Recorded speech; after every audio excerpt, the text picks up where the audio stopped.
Hi, this is Dr. Christopher Maloney, Naturopathic Doctor here in Augusta, Maine. I wanted to talk to you about PMS and menopause.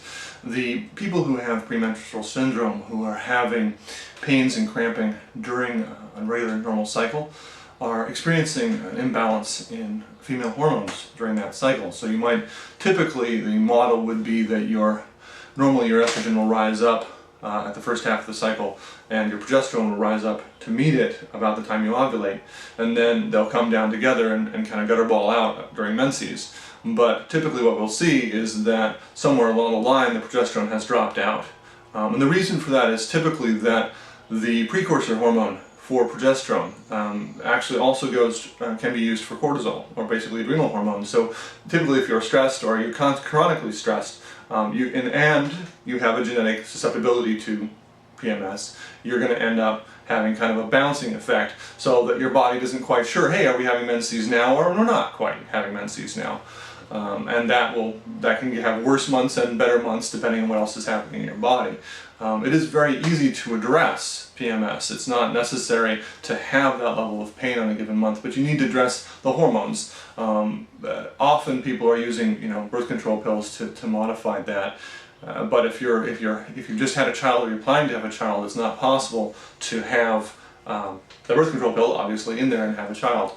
And so there are other interventions you can do during that period of time that would not be toxic to pregnancy. And there's a range of things you can do. Typically, actually, you can do dietary interventions. For example, soy protein is a phytoestrogen and will bind weakly to estrogen sites, and therefore the use of soy not as, hey, I'm having a bunch of soy every day, but the use of soy as an intervention to kind of modify estrogen levels can be done.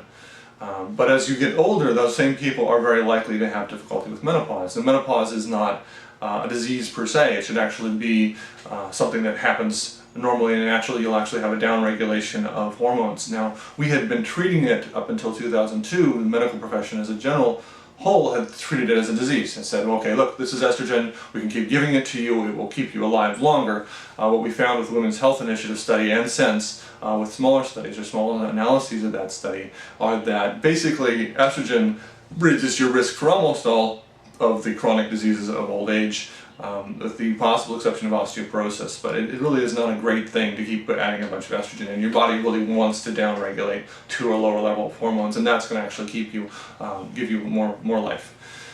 So the transition stage needs to be done smoothly, and when you don't do it smoothly and you're bouncing up and down, you're going to see a whole range of symptoms show up. The older model had been that estrogen bounces were actually causing hot flashes, and I saw a study recently that said, basically we think it might be testosterone. Now, both men and women have all the hormones. I have predominantly testosterone, women have predominantly estrogen, but we have a tiny amount of the other hormone. And when there's a thing called sex hormone binding globulin, which is basically a truck that carries the hormones, almost 99.9% of the hormones through the body. And so these trucks, if they're not sure, hey, how much estrogen's happening today, we don't have enough trucks to carry that, then you can actually free up a little testosterone or free up a little estrogen and have that give you a sudden burst of dilation in your vessels. But the issue there is these are still hypotheses. If this was I always say if this was a guy's disease predominantly, we would have a cure for menopause for sure. But it's still very much, we're still seeing kind of hypothetical statements about what is causing hot flashes, how is this working, what's going on here. And the model we're still using, and I see guys using it today, is well, we're going to put them on birth control pill, basically estrogen replacement therapy as we go forward.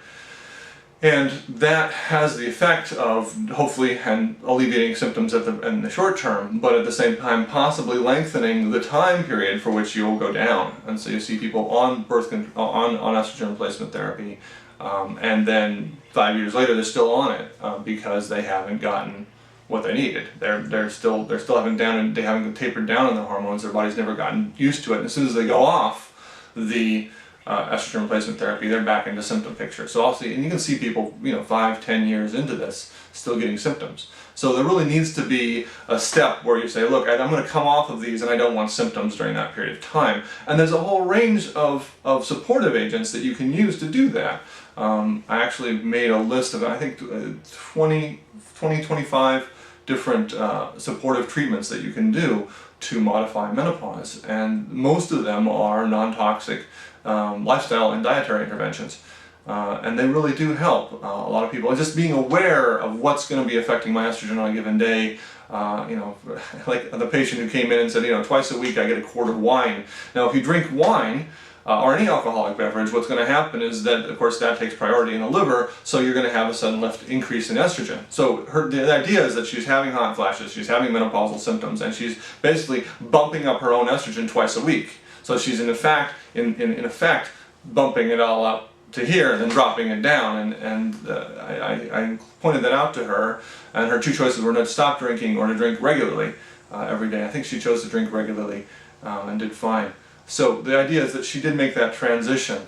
The other point is that I don't try to judge my patients and tell them, hey, this is how you have to do this. I say, this is what's happening in your body, and it's your choice. You know, I wouldn't want to experience what you're experiencing, but this is what's going on, and this is what should work, and it's up to you guys to do it.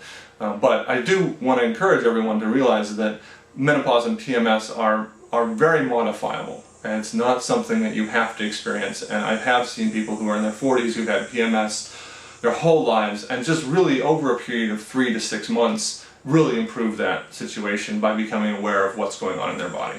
So this is Dr. Christopher Maloney. I'm a naturopathic doctor in Augusta, Maine, and this has been about menopause and PMS. Thank you.